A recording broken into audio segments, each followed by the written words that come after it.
அனைவருக்கும் வணக்கம். 1000 தான் விஜய் அண்ணன் மேல விமர்சனங்கள் இருந்தாலும் விஜய் அண்ணன் அரசியலுக்கு வராம இருந்திருந்தா தமிழ்நாட்டுல இத்தனை தற்குறிகள் இருக்காங்கன்னு யாருக்கும் தெரியாம போயிருக்கும். இன்னைக்கு விஜய் அண்ணனோட தற்குறிகள் பத்தி தான் நம்ம பார்க்க போறோம்.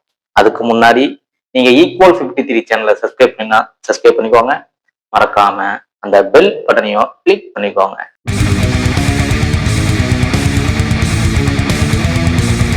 ஐயா காப்பிரைட்ஸ் அதிகாரிகள் அவர்களே, சின்ன சின்ன வீடியோவா எடுத்து போட்டிருக்கேன். எதுக்கு அந்த வீடியோனா அப்பதான் இந்த தற்குறி கூட்டத்துக்கு புரியுது, இல்லைன்னா புரிய மாட்டேன். கொஞ்சம் மனசு வைங்க. வீடியோக்குள்ள போயிடலாமா? சந்தோஷம், அவ்வளவு சந்தோஷம். பாருங்க. டிவிகேவை பத்தி தப்பா பேசினான். என் பையனா டிவிகேவை பத்தி தப்பா பேசினா அது என்னுடைய பையனா இருந்தாலும் தர்ம அடி அடிப்பேன் அப்படின்னு சொல்லி அடிக்குதுங்க அந்த பையனை. இதெல்லாம் திறந்த போது இதை திருந்துன்னு நினைக்கிறீங்க? திறந்தாது. எப்படி திறந்தோம்? திறந்ததுக்கு சான்ஸே இல்லை. எவனோ ஒருத்த ஆரம்பிச்ச கட்சிக்காக அந்த பையனை போட்டு அப்படி அடிக்குதுங்க. இதை உருப்படுன்னு நினைக்கிறீங்க? காவல்துறை அதிகாரிகளுக்கு என்னுடைய வேண்டுகோள் என்னன்னா, இதை எங்க இருந்தாலும் பிடிச்சி ஜெயில போடுங்க. உங்க ஸ்டைல்ல புத்திமதி சொல்லி வீட்டுக்கு அனுப்புங்க. அப்பயாச்சும் திருந்துதானு பார்க்கலாம். இப்ப நான் என்ன சொல்றேன்னா, இப்படி ஒரு தற்குறி குடும்பத்துல இப்படி ஒரு அறிவாளி பையன் பிறந்திருக்கானே சந்தோஷப்படுறாங்க. நெக்ஸ்ட் வீடியோ வருது பாருங்க. பொறுமையா பாருங்க, ஒன்னும் அவசரம் இல்ல. இது கொஞ்சம் டிஃப்ரெண்டா தான் இருக்கும், கொஞ்சம் பாருங்க. அடுத்த வருஷம் நான் தலைவருக்கு பொண்டாட்டியா போறப்பேன் ப்ரோ. அடுத்த வருஷம் நான் தலைவருக்கு பொண்டாட்டியா போறப்பேன். அடுத்த வருஷம் தலைவருக்கு பொண்டாட்டியா போறப்பியா? புரியலையே. எல்லாரும் என்னங்க சொல்லுவாங்க? அடுத்த ஜென்மத்திலேயாவது உனக்கு நான் அண்ணனா, தம்பியா, இல்ல அக்காவா, இல்ல தங்கச்சியாவா, இல்ல கணவனாவா, இல்ல மனைவியாவா வரணும் தானே ஆசைப்படுவாங்க. இவன் என்னங்க பைத்தியக்காரனா இருக்கிறான்? அது எப்படிங்க அடுத்த வருஷம் பொண்டாட்டியா பிறப்பான்? எனக்கு ஒண்ணும் புரியலீங்க. சரி, ஓகே விஜயண்ணா, அடுத்த பொண்டாட்டி ரெடி ஆயிடுச்சு, நீங்க ரெடியா இருங்க. சீக்கிரம் அடுத்த வீடியோ கொஞ்சம் அப்படி இப்படின்னு தான் இருக்கும், பாருங்க, நல்லா இருக்கும். பூ மிதிக்கிற இடத்துல என்னடா காமெடி பண்ணிட்டு இருக்க அப்படின்னு போட்டு பொழந்து விட்டு அடின்னு அடிச்சு வெளுத்து விட்டு அனுப்பியிருக்காங்க. அண்ணா நன்றி, பாக்கலாம்ண்ணா. அப்பயாச்சும் புத்தி வருதானே. நெக்ஸ்ட். வேலை போனாலும் பரவாயில்ல, குடும்பம் போனாலும் பரவாயில்ல, யார் எது சொன்னாலும் என்ன இதுக்கெல்லாம் ஓடுறீ அப்படிங்க. ஸ்கூல் படிக்க பார்த்ததுல இருந்து வெறியா இருக்கும். வேலை போனாலும் பரவாயில்ல, குடும்பம் நாசமா போனாலும் பரவாயில்ல, சோத்துக்கே வழி இல்லைனாலும் பரவாயில்ல, நான் விஜயண்ணா தான் பார்க்க வந்தேன். அவ்வளவுதான். உங்களுக்கு எல்லாம் விஜயண்ணனே வந்து சோறு போட்டு போறாரு. 41 பேர் செத்ததுக்கே போய் பார்க்கல, உங்களுக்கு வந்து சோறு போட்டு போறாரு. Okay, no comments. அடுத்த வீடியோ. மேடம் நல்லா பேசியிருக்காங்க, கோபம் வர மாதிரி தான் இருக்கும், கொஞ்சம் அப்படின்னு கொஞ்சம் அனுசரிச்சு வீடியோ பாருங்க. காலேஜ் இன்னைக்கு லீவு, தளபதி பார்க்கணும்னு வந்து எனக்கு வந்து பிராக்டிகல் நடக்குது. எனக்கு வேணாம், பிராக்டிகல் வேணாம், மார்க் வேணாம், எனக்கு தளபதி பார்த்தா போதும்.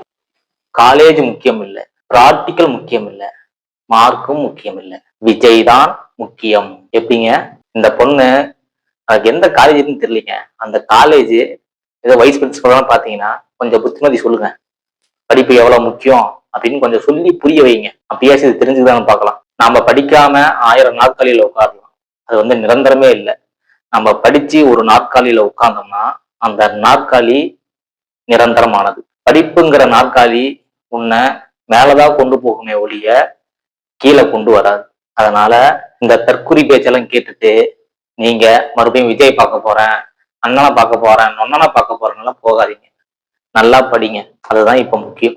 இந்த வீடியோ பாருங்க, பயங்கரமா இருக்கும். பயங்கரத்துக்கு மேல பயங்கரம். பாருங்க. 1000 தங்கச்சி இருக்கிறோம், 1000 அக்கா இருக்கிறோம், பொண்டாட்டியா கூட இருந்துட்டு போறோமே, எங்க தளபதிக்கு நாங்க நிப்போம். எது பொண்டாட்டியாவா? ஃபர்ஸ்ட் 2 ஓகே, அது என்னங்க பொண்டாட்டியாவா? புரியலையே. எப்பயுமே இப்படிதான் தற்குறியாடு பேசுவாங்களா? சரி, இப்போ நான் என்ன கேக்குறேன்னா, கணவன் மனைவி 2 பேரும் விஜய் ரசிகர்களா இருக்கிறாங்க. மனைவி இந்த மாதிரி பேசும்போது கணவன் என்னங்க சொல்லுவாரு? உங்களுக்கு தெரிஞ்ச கமெண்ட்ல சொல்லுங்க. அடுத்த வீடியோ போயிடலாமா? கொஞ்சம் பயந்துராதீங்க, கொஞ்சம் பார்த்து சூதாம இந்த வீடியோ பாருங்க. எங்க வீட்டுக்காரோட எனக்கு விஜய் தான் பிடிக்கும். என்ன சிரிப்பு பயங்கரமா இருக்குல்லைங்க? சிரிப்புனா சிரிப்பு. அப்படி வீட்டுக்காரரை விட விஜய் தான் ரொம்ப பிடிக்குமா? இதுக்கும் நோ கமெண்ட்ஸ். இந்த வீடியோல கோபம் வரும், எல்லாத்துக்கும் கோபம் வரும், பாருங்க. அப்பதான் எதுக்கு இந்த கோபம் உங்களுக்கு தெரியும். என்ன நண்பா, குழந்தைய கையில வச்சுக்கிட்டு இப்ப தற்கூரித்தனமா ஆடிட்டு இருக்கீங்க, நியாயமா? இந்த மாதிரி நீங்க தற்கூரித்தனமா நீங்களே ஆடிட்டு லாஸ்ட்ல என்னம்பீங்க? திமுக மேல பலிய போடுவீங்க. திரும்புங்க. ஓகே, அடுத்த வீடியோக்கு போயிடலாம், பாருங்க. குப்பை பேருக்கிற கூட ஒரு பொண்ணு சொல்லிட்டு பாரு 4 பொண்டாட்டின்னு அவர் இஷ்டம். இருக்குது வச்சுப்பாரு சரியா? என்ன இருக்குதுன்னு சொல்றாங்க தெரியலையே. தலைவன் எவ்வளியே அவ்வளியும் தொண்டனும். அந்த குப்பை பொறுக்குறீங்கெல்லாம் 10 புருஷன் 10 பொண்டாட்டி வச்சுக்கான்னு சொல்லி அந்த பொண்ணு பேசினாங்க இல்லையா, அதை நம்ம தனி வீடியோவா போடுவோம். ஏன்னா இப்ப அந்த பொண்ணு வந்து இல்ல நான் பேசுனதுல தப்பு தான் அப்படின்னு அந்த பொண்ணு திருந்திட்டாங்க. அதனால இதே மாதிரி இந்த பொண்ணை பார்த்து நிறைய பேர் திருந்திக்கோங்க, அதுதான் நல்லது.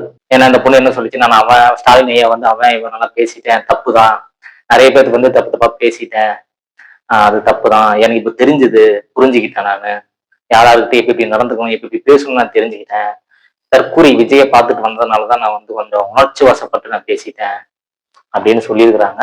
ஓகே, இதே மாதிரி எல்லாரும் கொஞ்சம் கொஞ்சம் திருந்துங்க. ஏன்னா நான் என்ன சொல்றேன்னா, அசிங்கப்பட்டு கேவலப்பட்டெல்லாம் திருந்தாதீங்க. உங்களுக்கே தோணும் இல்ல, திருந்திருங்க, அவ்வளவுதான். இந்த வீடியோ பாருங்க, கண்டிப்பா எல்லாரும் இந்த வீடியோ பார்க்கணும்.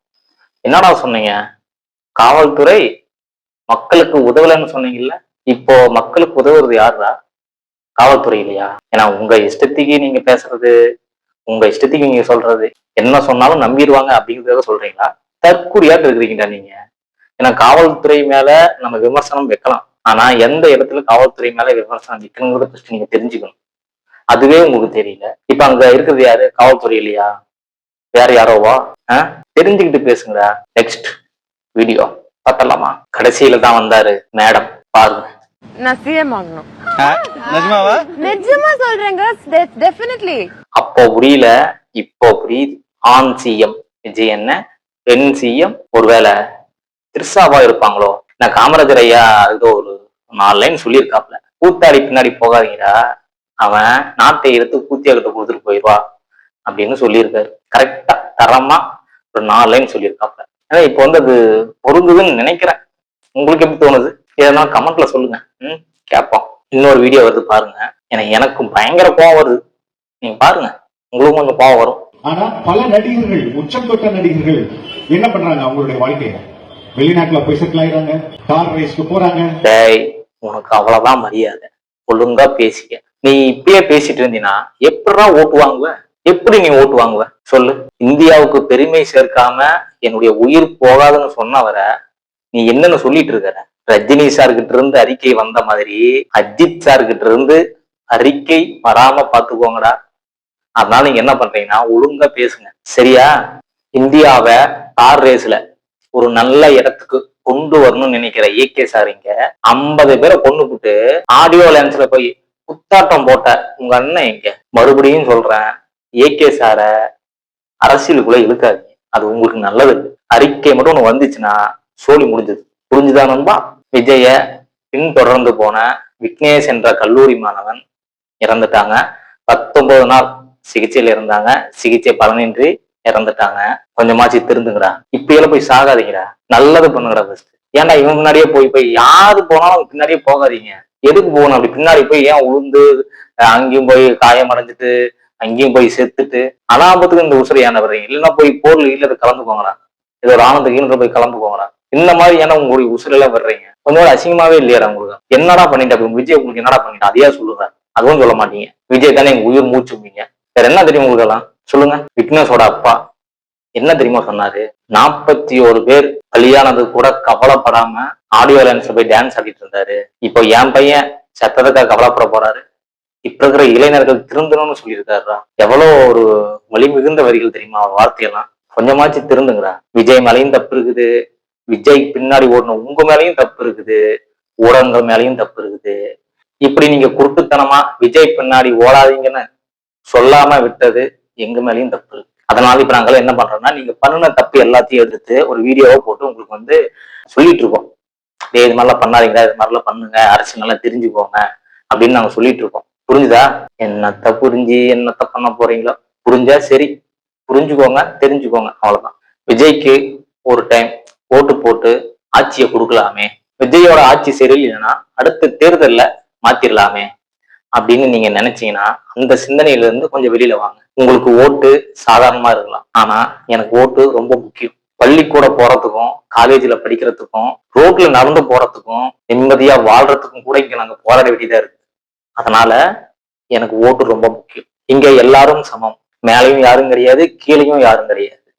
அப்படின்னு இருக்க வேண்டிய இந்தியாவுல ஜாதியாலும் மதத்தாலும் நீயும் நானும் பிளவுபட்டு இருக்கோமே, இங்க எல்லோரும் சமம் அப்படின்னு மாறணும்னா எனக்கு ஓட்டு ரொம்ப முக்கியம். விஜயை பத்தி விமர்சனம் மட்டும்தான் இருக்கு. விஜய் அவருடைய குடும்பத்தையே ஒழுங்கா பாத்துக்க முடியலையே, அடுத்தவங்களுடைய குடும்பத்தை அவர் எப்படி பார்த்துப்பார்? அப்படி இருக்கும்போது விஜய்க்கு நம்ம ஓட்டு போடணுமா? கரூர்ல 47 பேர் செத்தாங்களே, உடனே பிளைட் ஏறி விஜய் வந்து எங்க போயிட்டாப்ல? சென்னை போயிட்டாப்ல. அப்படி ஓடி போனவருக்கு நான் ஓட்டு போடணுமா?